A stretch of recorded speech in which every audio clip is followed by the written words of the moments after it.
त्रिपाठी जी, आज 3 दशक से पहले मंडल कमंडल चल रहा है, अचानक सबको परशुराम कैसे याद आ गया?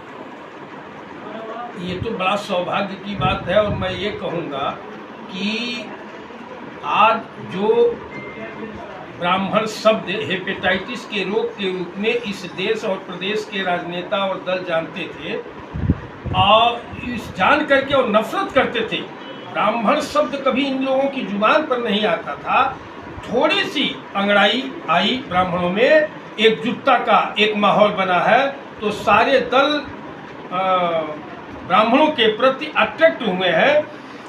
अब इनको महसूस हुआ है कि ब्राह्मण जिस पर आशीर्वाद देगा वो देश और प्रदेश की सत्ता पर बैठ जाएगा।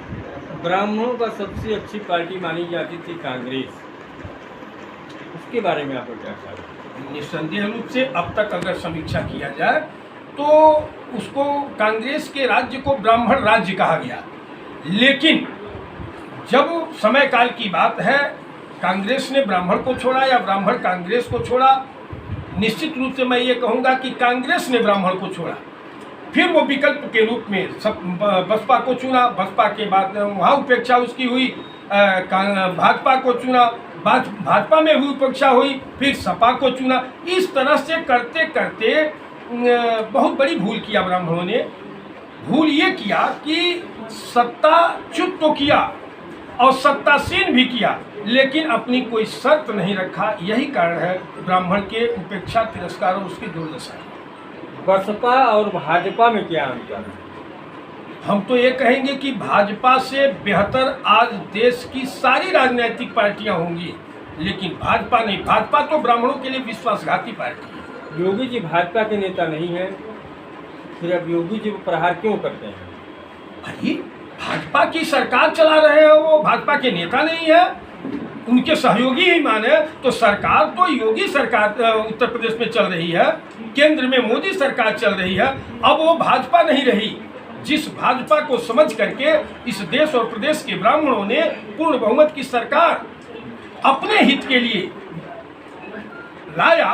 अपने हित का मतलब कि ब्राह्मण कभी निजी हित के लिए कोई कार्य नहीं किया। इतिहास साक्षी है, जिसका सिद्धांत हो वसुधैव कुटुंबकम सर्वे भवन्तु सुखिनः।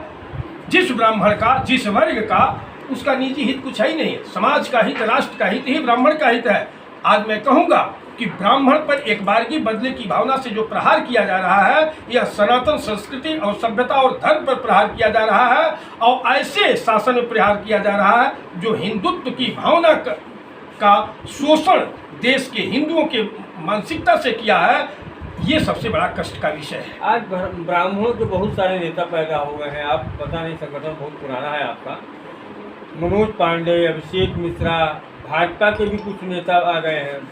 ये जितने आज राजनीतिक दलों में ब्राह्मण प्रेम जो आया है ना, ये सब मारीची रूप है। मैं ये कह रहा हूँ कि जब से योगी सरकार आई है तब से ब्राह्मणों की हत्या, उत्पीड़न हो रहा है। ये लोग आज तक कहाँ थे? चूंकि चुनाव करीब है, इसलिए लालीपाप लेकर के ब्राह्मणों के बीच में आ रहे हैं। यह देश का सबसे बड़ा ब्राह्मण संगठन अखिल भारतीय ब्राह्मण महासभा रहा।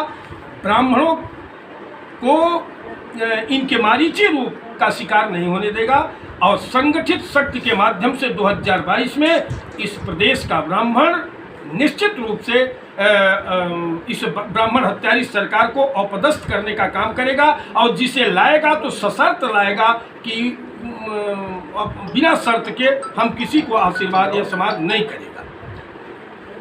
भाजपा ने ब्राह्मण चेहरे को आगे किया है सलमणि त्रिपाठी को, उसके बारे में आपका क्या विचार है? सलमणि त्रिपाठी से एक डिबेट पर मैं देखा था, काहे का ब्राह्मण हित। हम तो कहते हैं कि जिस भी दल में हमारे समाज के लोग हों, खुली वकालत करें, हम उनका स्वागत करेंगे, चाहे सपा हो, बसपा हो, भाजपा हो, कांग्रेस हो। आप दल के अधीन होकर के, उनका गुलाम बन करके उनकी भाषा का प्रयोग करेंगे और ब्राह्मण को लुभाने का काम करेंगे। ब्राह्मण ऐसा नहीं करेगा। उपचुनाव में भाजपा को करारा झटका कौन दे सकता है?